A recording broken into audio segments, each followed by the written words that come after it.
All right, what's good, everybody? Welcome back to Chopping It Up with P. Scott. I'm Prescott Kelly. Today is Friday, December 29th, right? Yes, December 29th. Glad to have you back with us. Chock full of stuff this evening. It's been a while. We tried to get on the microphone a couple days ago, but with my work schedule and holidays, you get in where you fit in, right? So we went from Brock Purdy as the clear MVP candidate to how Brock made Turdy Dump. That is a reference from my favorite video game, The Witcher. I'll get in that a little bit. And now Lamar Jackson's the frontrunner for MVP, which I don't understand a whole lot of that either. The Chiefs might actually be in trouble. I still don't believe in the Bills. Bobby Otten, we're going to get to that point with Dan Orlovsky in a moment. Should the Raiders fully commit to Antonio Pierce as their head coach? Russ is out in Denver. That was also from Chris Fisher. Thank you for that as well. We got some other things we put in here. The comeback player of the year controversy, that was also a late development from Chris Fisher as well, so we'll throw it in there. I'm completely over Giannis, have been for a while. Drop everything in the chat if you want to have your comment read on there as well. So without further ado, let's get into the first topic at hand, which obviously is now the MVP discussion. We've gone back and forth on this for too long, and I think what we need to do is readjust our perspective of when we kind of know what somebody is and what somebody isn't. What we've kind of instilled so far is 3 years is what we think that we know we've got from you, right? Especially like as a quarterback, we think that once we get 3 years, we either know to move off of you, to pay you, or draft another quarterback. The New York Giants just botched this with Daniel Jones. They knew he wasn't the guy, but he had one semi-successful year when they went to the playoffs last year, and they paid him, which was just absolutely incorrectly the wrong move. And I think that most of us as fans realize that, but we've done this thing down to once again of he got us to the playoffs, we got to pay him. And I've always used the examples of the guys like Jared Goff, even though he looks better now. Jared Goff is the same guy. He's in year like 7. He's the same guy, but keeps getting paid. Blake Bortles. He got us to the AFC Championship game. No, he didn't. That ridiculous defense and Leonard Fournette did. But they're handcuffed by these less than mediocre quarterbacks. But when there's an overall team success, we want to just jump and give all the praise to the quarterback. And then when there's some kind of fault or a losing streak, it all gets piled on them as well. And it's just this extreme that I don't understand why it exists. But I say with Brock Purdy, when all through this entire season, he was looked at as the clear-cut MVP just because he's the quarterback on the best team. Then you don't have everybody, Debo, Trent Williams, and McCaffrey for 3 games. And I've made this point beforehand. And when you bash anybody who has been the underdog, it makes it look like you're a hater. And that isn't the point. That isn't what it is. There's some context that comes with it. So for me, I thought, hey, if you're a second-year quarterback and it's basically your 17th or 18th career start and you don't have your 3 best players, anybody's going to look bad. But we want to give all the credit to the quarterback, and then he lays a complete egg against Baltimore, right? 4 interceptions, I think 3 in the first half, and then it's automatically he's not the MVP. He wasn't the MVP to begin with. Like, you had the Monstars with you. And when you don't have the Monstars, you look like that. Once again, for being only a year and a half into your career, I expect you to look like that. That's not a slight, that's not an indictment on your play. That's just what you're supposed to look like. But you can't keep up from to be an MVP when that's the performances that you get when you don't have everybody around you. And it's not even just everybody, it's one offensive lineman, albeit one of the best to ever do it, and Debo, Samuel, and McCaffrey. Like, you've got to be able to do something and not lose all 4 games that you have this season. When you've been put in this situation 4 different times, you've lost all 4. So I just feel like it's this weird narrative that just because you're the quarterback on the best team, you automatically get MVP. Before a couple weeks ago when Tyreek Hill got injured, I thought that it was going to be Tyreek Hill. But then you saw Miami beat the brakes off of, I think it was the Jets, just smash them. That hurt his MVP stock, as it usually does.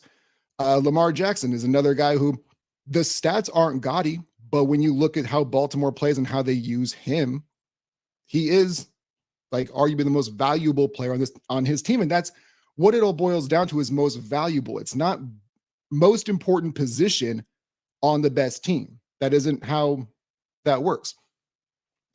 But when I look at MVP candidates, to me, it's still like it's Christian McCaffrey, I believe, at this point.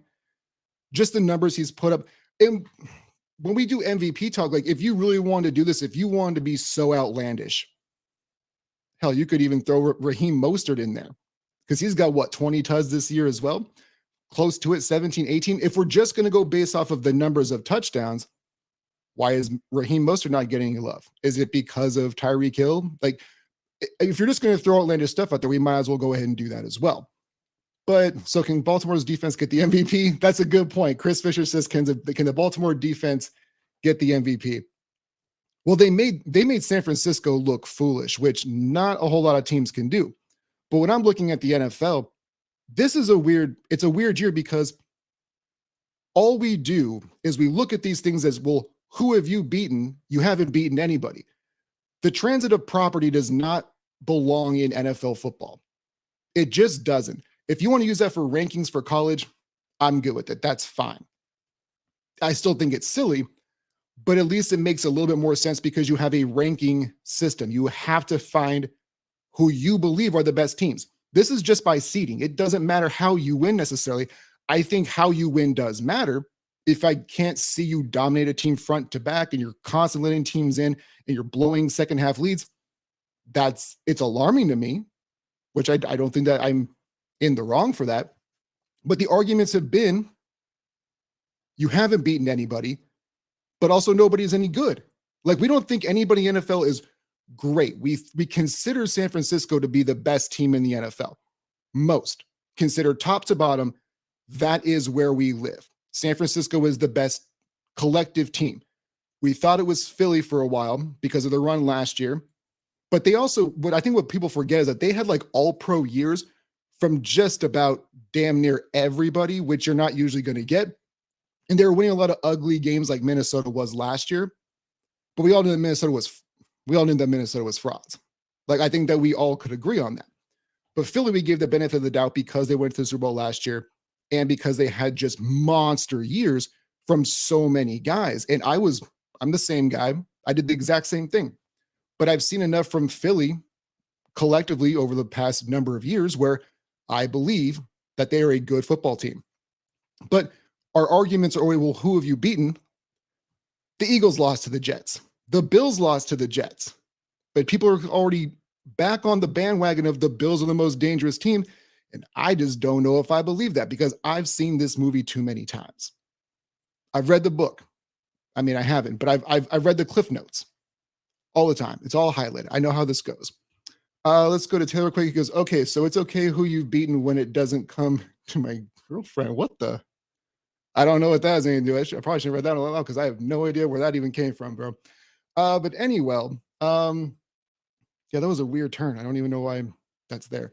So anyway, to get back on topic, the NFL MVP to me, I think it should be Christian McCaffrey at this point in time. God, got me flustered. I don't even know what the hell that was about. But no, I think that if you could give it to an actual unit, I would give it to Baltimore's defense, because again, they made somebody look with San Francisco, who we just assumed was the best NFL or the best team in the NFL, just ran roughshod through them. So I would go Christian McCaffrey if I was going to go anyplace else, but that's just me. We're going to move on, because I need to recalibrate for a moment, because that comment threw me off. All right, so MVP talks are going to be over for a bit. What else do we have on the docket? Because I had like 17 things scroll through. Let's see. Oh, the Chiefs are actually going to be in trouble. Look, I didn't think that Kansas City was going to be in that much of a problem this year, because what we saw last year was when Tyreek Hill left and went to Miami, it was, well, what are the Chiefs going to do without him? And all they did was win a Super Bowl. And like, as far as yards, points per game, I know they're down this year from last year, but it's still Patrick Mahomes. It's still Travis Kelce. And this is the thing that we run into, is that this was going to happen sooner or later. once Philadelphia started losing games and once Kansas City started losing games, what was going to happen was the Kelsey brothers were going to start catching some heat. And that's exactly what they did.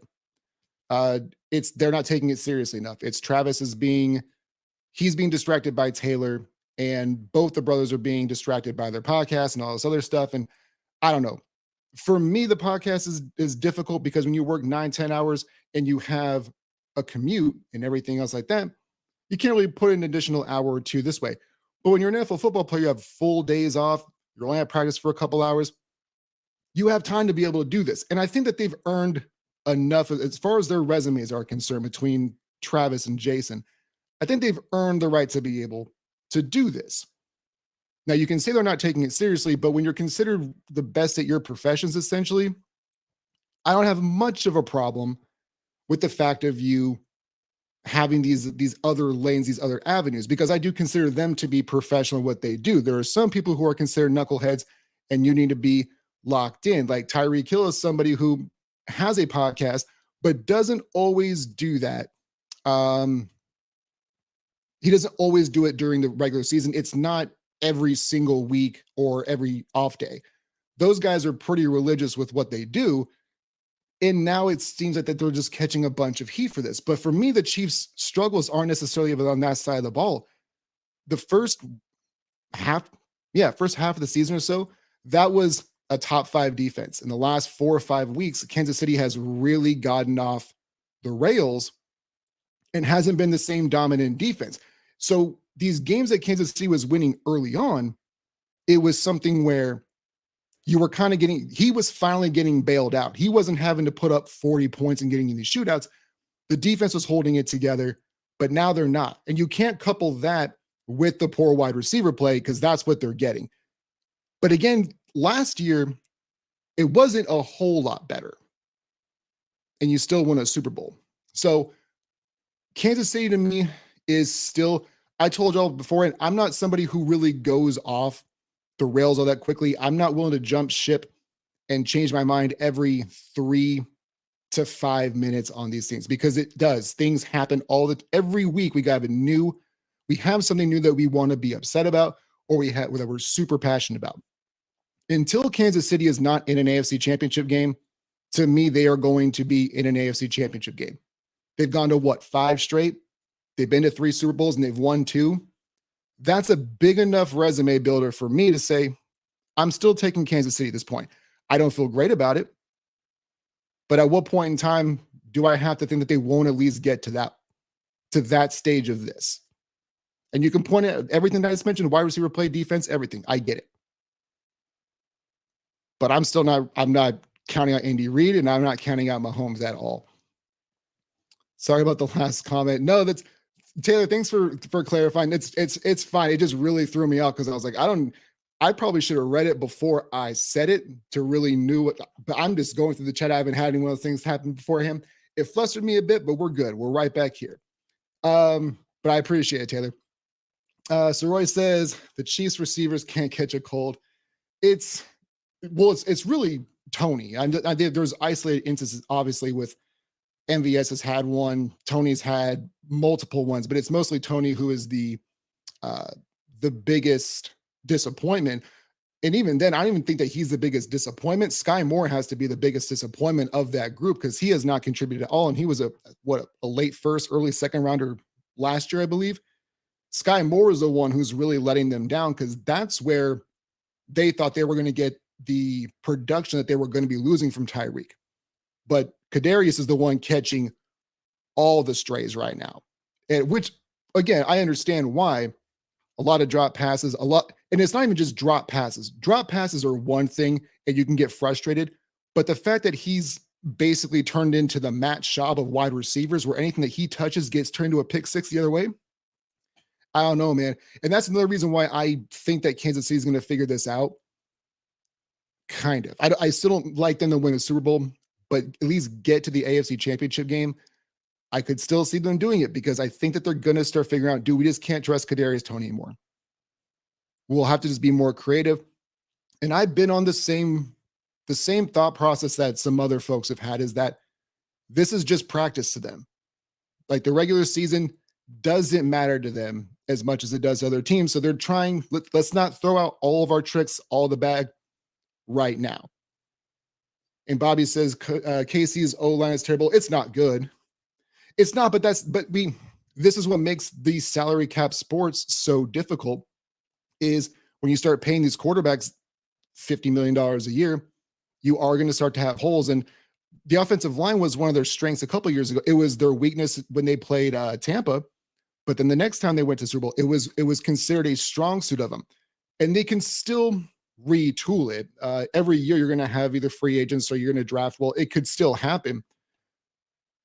But man, it is when you have 15 under center, it just feels like what they're willing to do is let the first couple of years was Mahomes is like doing cute stuff, right? He's doing the no look passes and it's Hill and Kelsey, and they're just putting up video game numbers.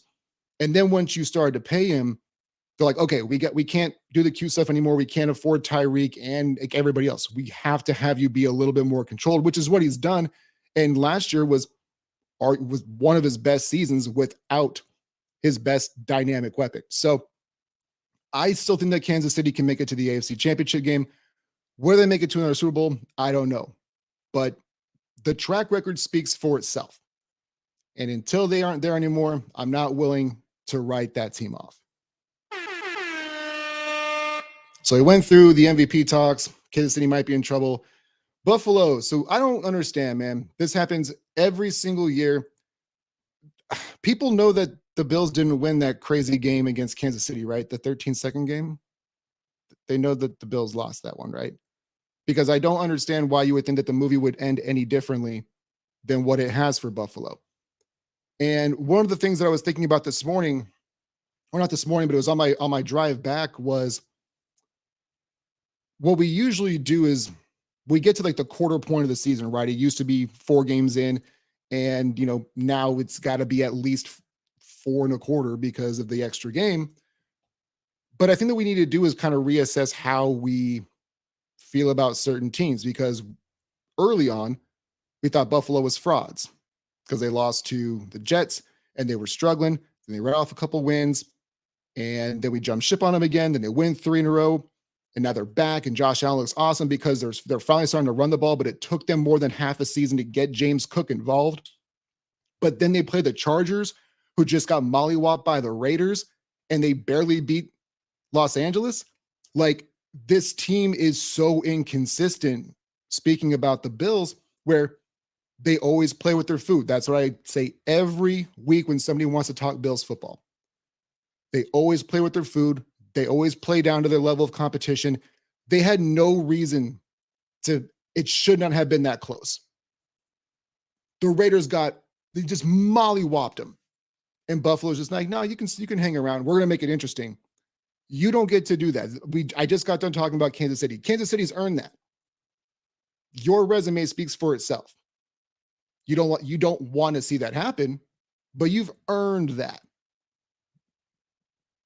Everything that Buffalo has ever done has been leading to a disappointment, which is why you can't hurt me anymore.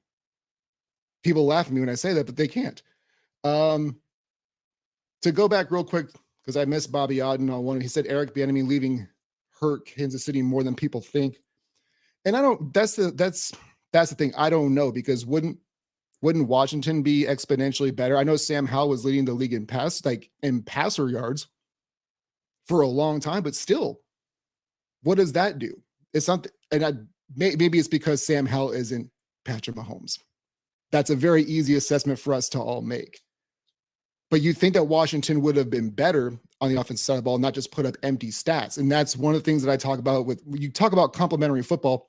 It's not just run and pass. It's, are you converting the 3rd and shorts? Are you keeping the chain moving? Are systematically and circumstantially, are you doing what you need to do to win football games? And just because you put up bonkers yards doesn't mean that you're necessarily great at one certain thing, which leads me to believe that, yes, I think that them missing Eric Bieniemy does hurt, but maybe not to the degree that we thought, because they had 8-3 at one point in time this year, I believe, or 7-3, 7-4. It's still, we automatically assume that if you don't go 14-3 now, that you're a trash team. Like, we're doing that right now. There's 3 teams that have 11 wins in the NFC. That's pretty good last time I checked. You still have 2 games left, but we're running it down into the ground and dumbing it down so much to, if you don't win every single week, like, our attention span just doesn't allow for you to struggle at all. And with Kansas City, I'll go back on that for just a moment before I go back to the Bills, was we did this with the Patriots with Tom Brady when they were like 1-3. They've done that twice in that Brady era. Oh, well, they're done. Tom Brady is done. Belichick's done. And all they did was rattle off Super Bowls. We did this with Kansas City last year and the year before that. They got off to slow starts, or they just didn't look as great as they have beforehand. We write them off, and we're doing it again with Kansas City, and I'm just not willing to do that. But to get back to Buffalo, this is a team that constantly lets you down. And Josh Allen is going to be, I've accepted who he is. Okay? I've accepted that Josh Allen is a monster athlete, and he's going to give you those 40 touchdowns per season. But he's also going to be reckless and careless, and he's going to be the best option that Buffalo's probably ever going to have at quarterback, because they got it so wrong so many times in between, like that Doug Flutie, Rob Johnson era, before they got him, like the year before him when they had Tyrod. The Bills, we make fun of the Browns because they've got just that laundry list, that CVS receipt of just all of the bad quarterbacks that they drafted and signed and how many of them. Buffalo was not that far off from essentially being the Cleveland Browns, and people forget that. I, for one, have not, but what I'm doing is coming at it with some perspective and not just putting my Buffalo Bills fanhood out there and thinking that Josh Allen doesn't come with his flaws, because he does. And it usually comes in the big moments. But he doesn't really seem to get, he gets the flack when it happens in multiple games. But like Dak Prescott gets it every single game when he makes one mistake. There's levels to it. The Bills have been a laughable loser, and the Cowboys are at people's expense. But this is just how the internet and how, fans overall work. And they like the underdog. Josh Allen is, yes, he was drafted number 7 overall, but he came from Wyoming, and not a whole lot of people had that much faith in him. And it's the same thing with Brock Purdy. Like, when Brock Purdy first was coming up, it's like, oh, we love the underdog story. But then once you rattle off like 11 wins in a row, and now we think you're good, and then you have the 3-game slide that he had, that underdog story isn't so cute. People are really quick to change the narrative when they feel like it benefits what they want, especially on the interwebs, and y'all know that. Sorry, your boy was getting parched real quick.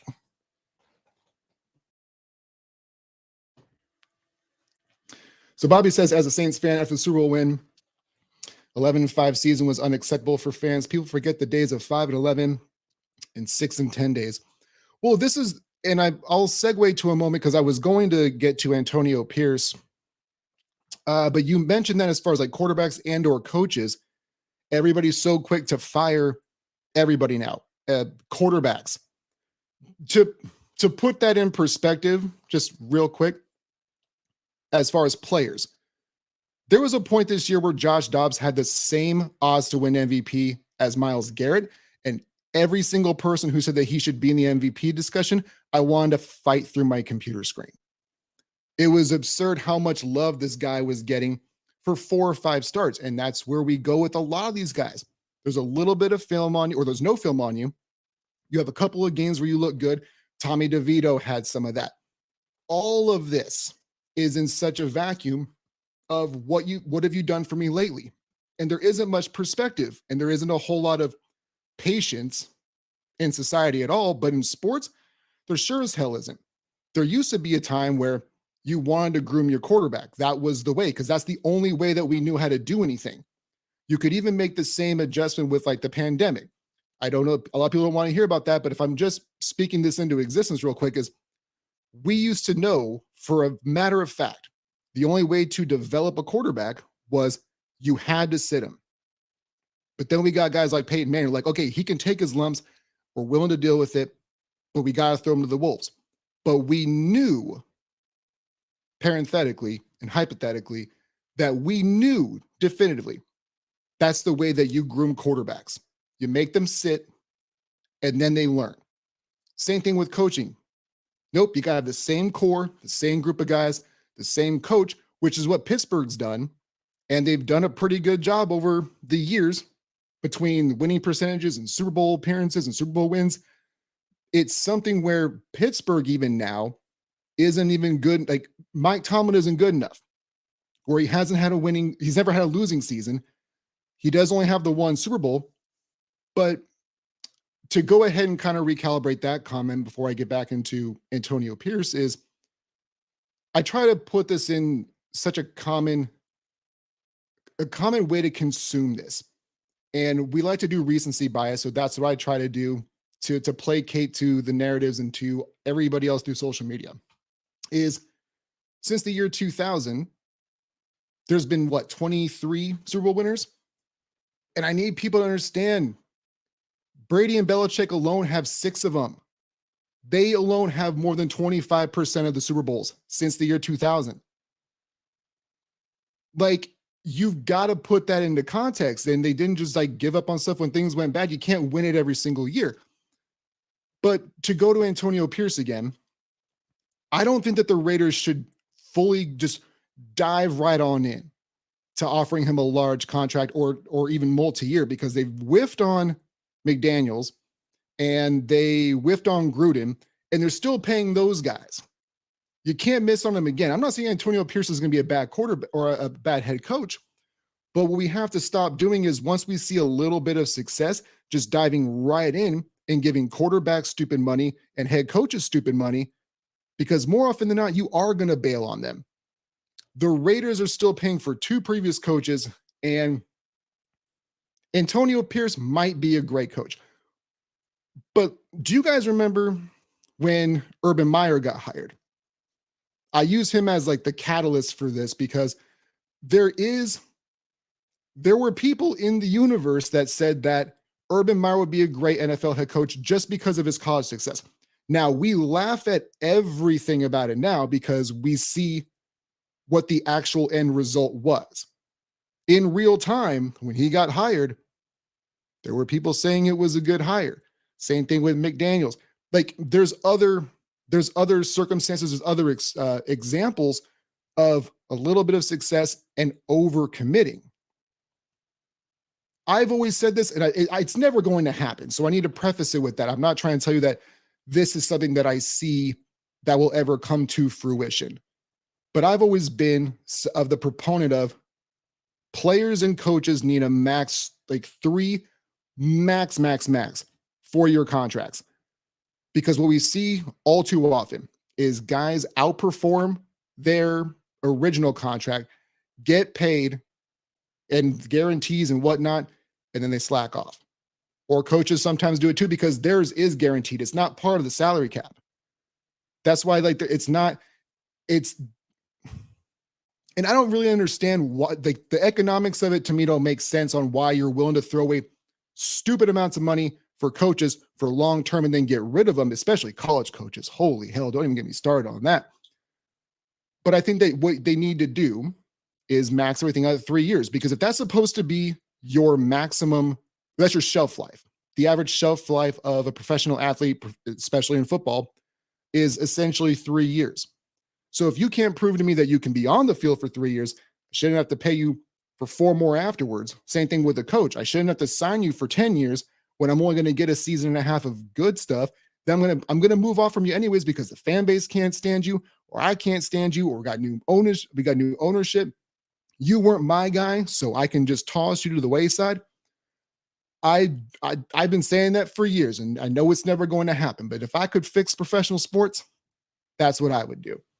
All right, let's head back over to the chat real quick. Chris said it would be a very Raiders thing to do. It would be. And again, I'm not saying that he'd be bad at it. I don't know. But this is where we make our judgments so quickly is a little bit of success. You can't lose him. And we talked about this earlier with quarterbacks. It happens with coaches. It happens with coordinators all the time. But I will say this. I would much rather Antonio Pierce get an opportunity as a head coaching job than us just keep recycling the same names, because it's a pattern. If you fail in the NFL, you go back and you run to Belichick, you go be a coordinator, you rebrand your name, and you get another gig. Same thing in college football, rinse and repeat, but now it's just Nick Saban. And it's the same dudes getting gigs over and over and over again, instead of trying to take some kind of chance. But taking a chance is different than throwing your entire future away and then rebuilding again like 22 months later. To me, it just doesn't make any sense, but I'm not calling. It's not my money, so y'all can do what you want with it. Taylor says he doesn't have what? Eyebrows, give him a break. Oh, he doesn't have eyebrows, give him a break. No. Eyebrows is not a requirement to be a head coach, so I'm not doing that. Very well. So Roy did say, what do you think about all the bad calls the refs been making, not just with the Bills, but all the teams? I think that officiating is always going to be an argument, and it's always whenever it doesn't benefit your team. Because I'm actually kind of glad you brought that up, Roy, because it is something where if it benefits your team, it's, well, they didn't call it, so ball don't lie. No, come on, like let's be adult about this, But there's, so I think that what Roy is probably most, like the pinpoint one he's trying to get to, I would imagine, is the Bills Chiefs with Kadarius Toney being offsides. And what's wild too is like when you look at that play, he basically gave up on it, and Bills defenders gave up on him. So even if had he not been so selfish and so lazy, they never would have even been in that position to potentially have scored that touchdown. But I think what the refs are trying to do is, whenever it's just like anything else, when there's enough backlash and enough, it's just because you don't want officiating to be the reason why people talk about games, right? That if you don't talk about officiating, that means it was a really great officiated game. But there isn't a whole lot of that. One, these dudes are just built different, man. Every single person on the football field is 6'4", 230, and runs a 4.4. I just don't know how you have guys who look like my dad, 68-year-old men, running up and down the field trying to hold up with guys in their early to mid 20s, and just like those freak of athletes. This is, when you look at the technology, how the hell did soccer, tennis, golf, and even to a degree baseball get it right before football? The biggest sport that we have in this country, with all of the resources in the world, but we're still judging if a punt goes out of bounds by the sideline judge's optics, and sometimes with an index card seeing if it's a first down or not. It's 2023, almost 2024. I think that we should have better technology, and not even just have better technology, but implement it better than what the National Football League does. It seems like it's almost an even more impossible position to do than to play quarterback at this point. It's got to be impossible to referee these games in real time without help from above. But when you have things that can't be challenged, which is stupid, but also everything's a hold and everything's a false start and everything is this, you've got to make things more definitive instead of leaving things up. If you want it to be cleaner, make it definitive. Stop making everything a judgment call.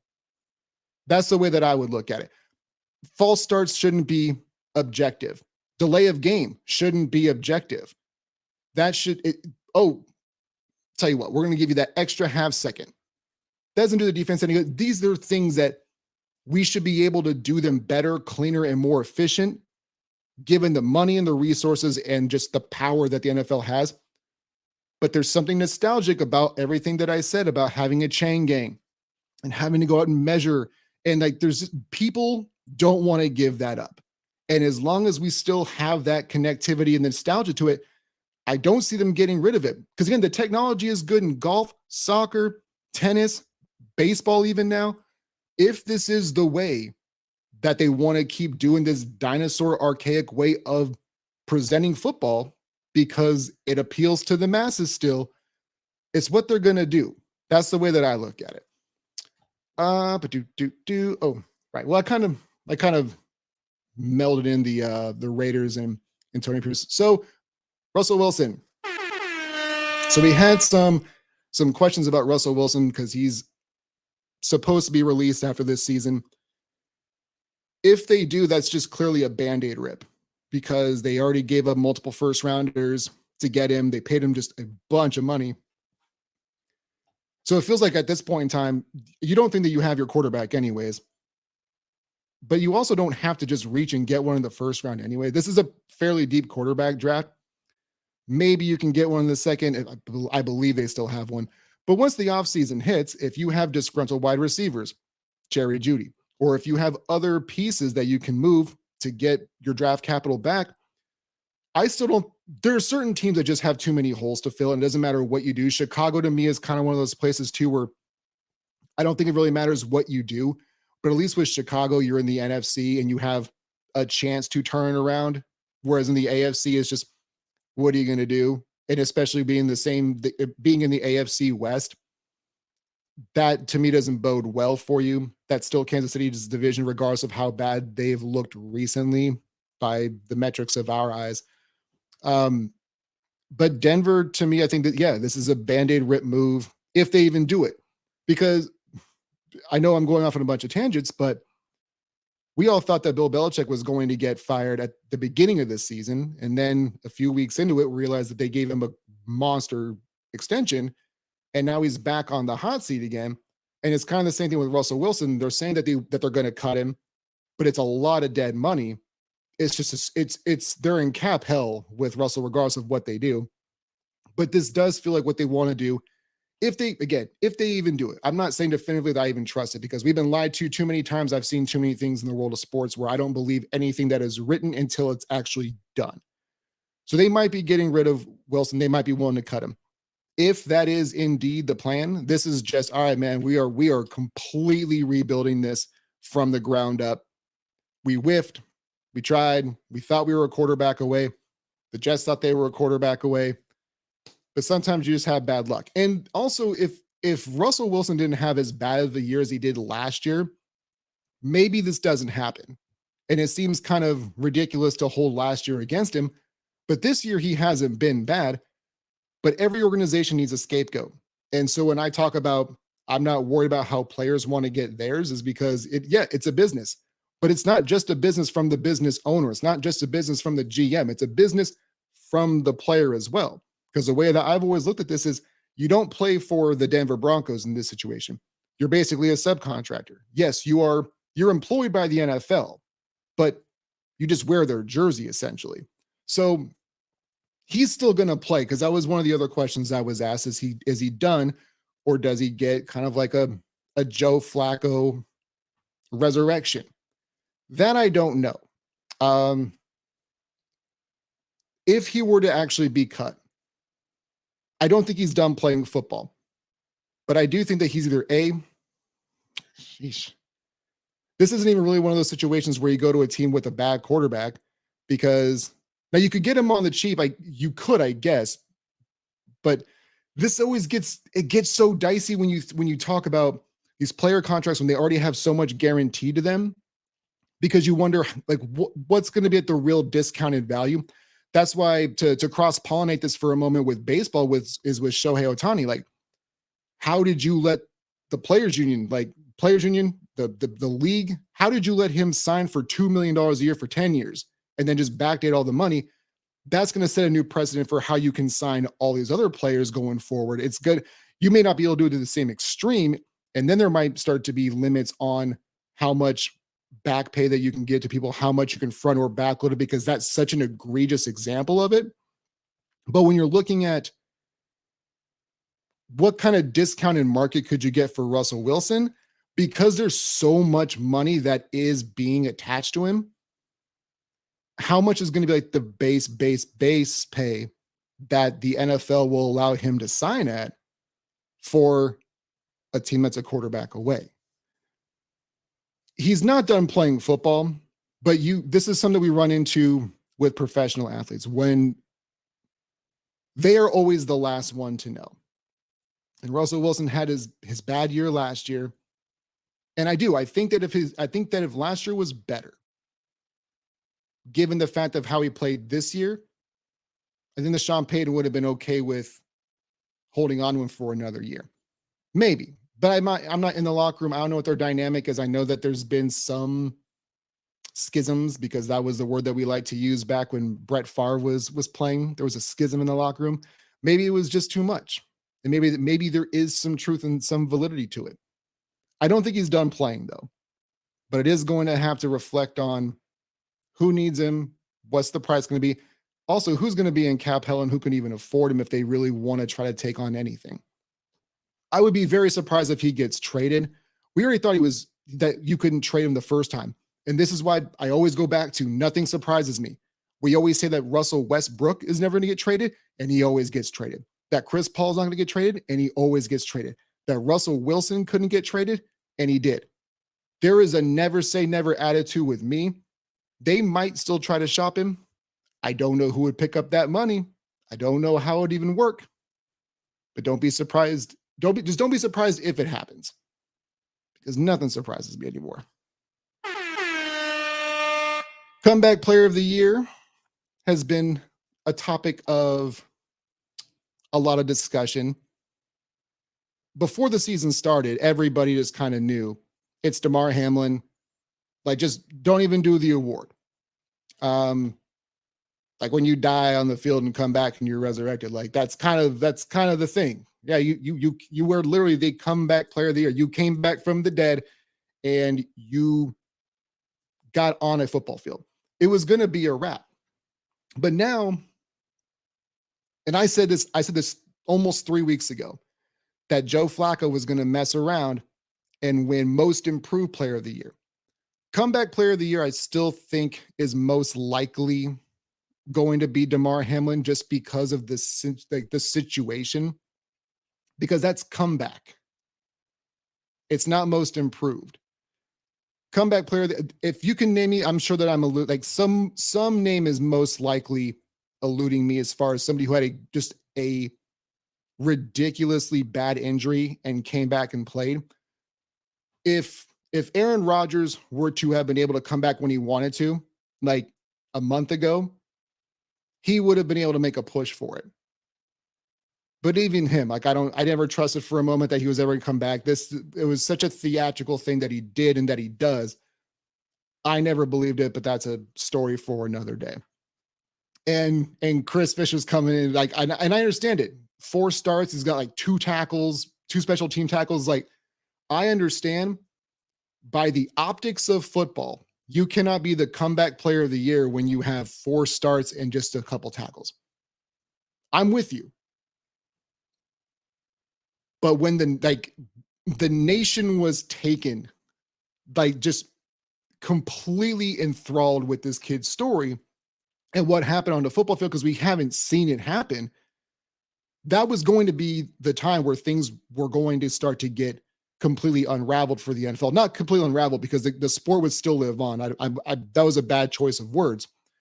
But given the circumstance that Damar was going through and that everybody saw in real time, the betting odds were Damar Hamlin, and like, good luck. You can take the field if you want to, but you're just throwing your money away.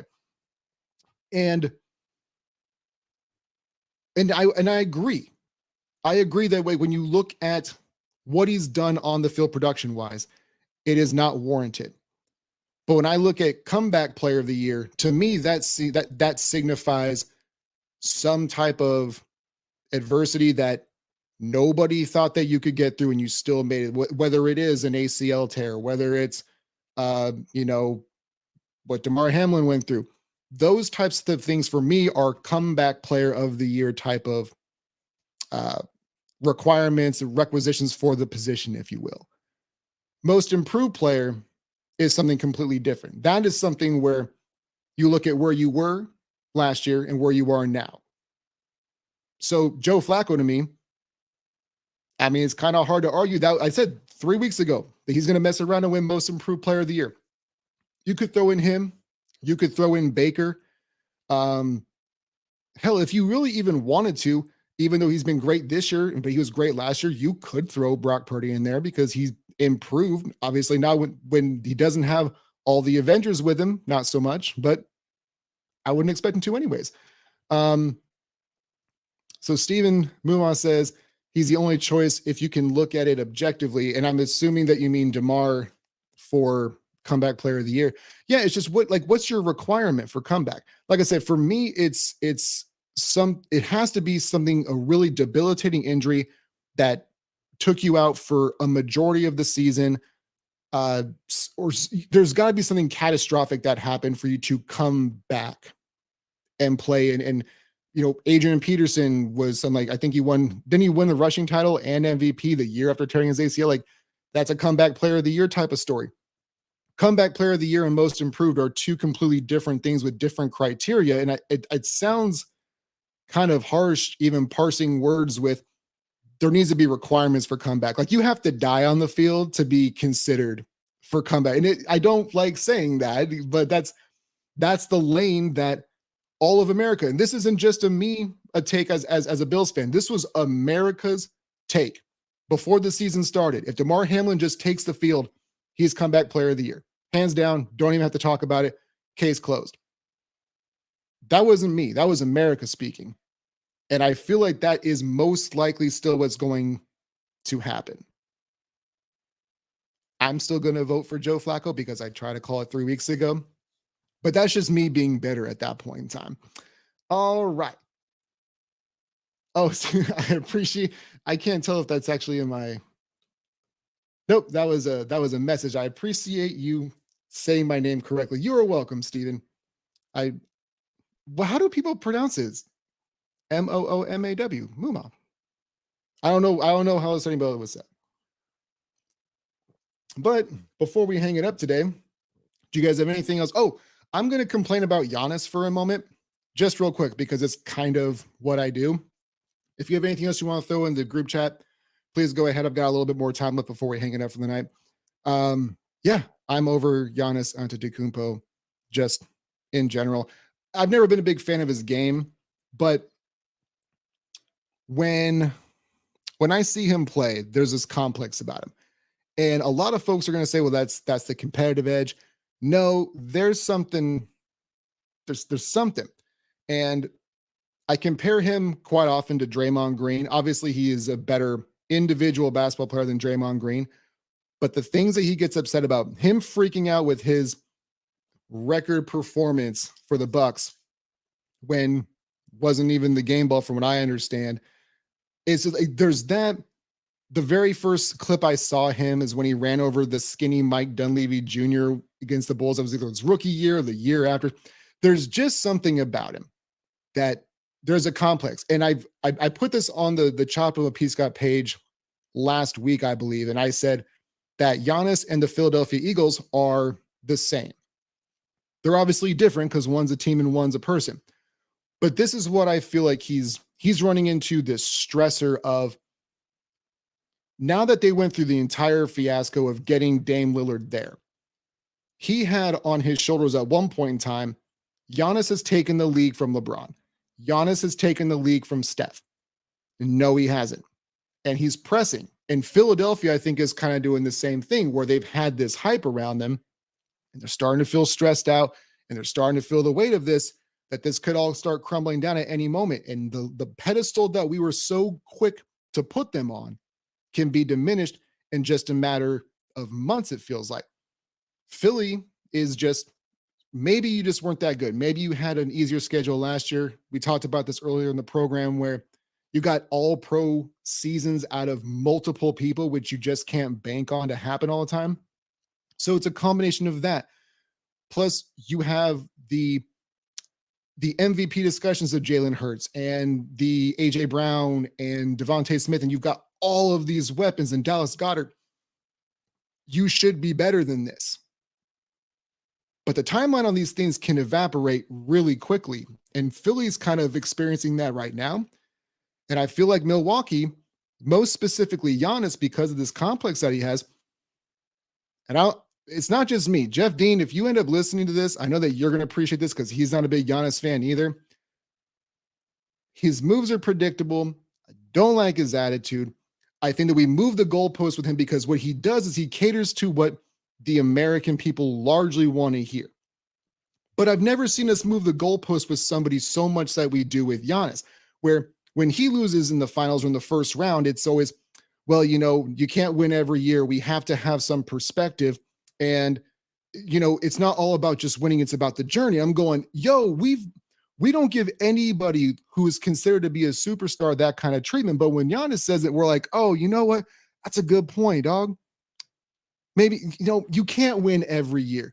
No, we don't do that to any other dude. So why are we giving it to him? And that's always been my thing, is he says in the moment, because he flip-flopped as well. Remember when I think they lost in the Eastern Conference Finals a couple of years ago? He's like, I'm pissed. The only thing that there is winning. And then the next year it's, oh, well, you can't win them all and you gotta have perspective. Is no, which one is it, dog? If you're supposed to be this alpha dude, then you can't talk like that. That's the way that I look at sports, though. I do look at it from the perspective of you can't win them all. It's really tough to do, and especially at the highest level, the 1% of the 1% at the top of their game. I know that it's tough without even being in that, without even occupying that space. I know that it is. But I've never heard one other person flip-flop the narrative on their own and be supported at every single turn. And before I hang it up, I got to get one more stab at Jason Tatum, because I'm tired of people calling him baby Kobe, right? I'm not talking to all of you. When I say y'all, I mean you all who say this, but not everybody who's listening. Y'all need to stop this. I saw the other week that Jason Tatum intentionally did not take a pass from Derek White because he didn't want the turnover. What? Y'all got to stop this, man. You guys want to anoint everybody as the next somebody. I'm not saying that Jason Tatum isn't great at basketball, because he is. But at every turn, especially when it comes to Kobe, I've said this 1,000 times, and I will die on this hill. Y'all talk about Kobe the way that you talk about Kobe because of how he passed and the other people that were involved. We weren't talking this way about Kobe when he was playing. We weren't talking about this way about Kobe when he had retired. He's moving up everybody's list, and he's being the Mamba mentality where it's just feeding into the story is so sad that if you don't talk about it, it seems like you're a bad person or you seem like you're a hater or whatever. No, it's just this. He was not in that conversation. We called him Diet Michael Jordan, like you were just a copycat. But nobody ever had him in like a top 3 or top 5. And the Mamba mentality thing was a thing that was coined. It was his because he was the Black Mamba. Like that was the deal. But now everybody's just trying to latch onto it, and build up their own brand based off of him, which that to me is even more sad than anything else. But and Chris Fisher says Kobe would be disgusted. And that's my point, is like, Kobe didn't care about that kind of stuff, man. Like, how are you not going to take a pass and say like, oh, I don't want the turnover on my resume? That's like people in the NBA when it's the end of a quarter or the end of a half, a game, whatever, and don't want to take the shot because it's going to ruin their percentage. But you know what? This comes back to y'all again. It's not every one of you, but you all know who I'm talking about when I say y'all, where if you have that shooting percentage and you were 13 for 25 or 13 for 26 and you were shooting 50%, and then you missed that one shot to go under 50%, day by day, minute by minute, we have to ridicule somebody for somebody. And professional athletes don't want to have to hear that either. So they say they don't care, and they don't read, they don't watch, but they do. So I'm just going to leave it at that. And with that being said, we are going to go ahead and hang it up for the day. I appreciate you guys chopping it up with P. Scott. I'm Prescott Kelly. You can find us on Apple Podcast, Spotify, YouTube as well, chopping up with P. Scott. Please make sure to like, share, subscribe, smash those 5-star reviews. Tell your friends about Hide Your Kids, Hide Your Wives. It's 2023. I know that you guys know how to share the podcast to your friends if you like it, so we can grow this thing into the evil empire that we are trying to build. You guys know the drill. Stay up, stay blessed. We'll catch you guys in the next one.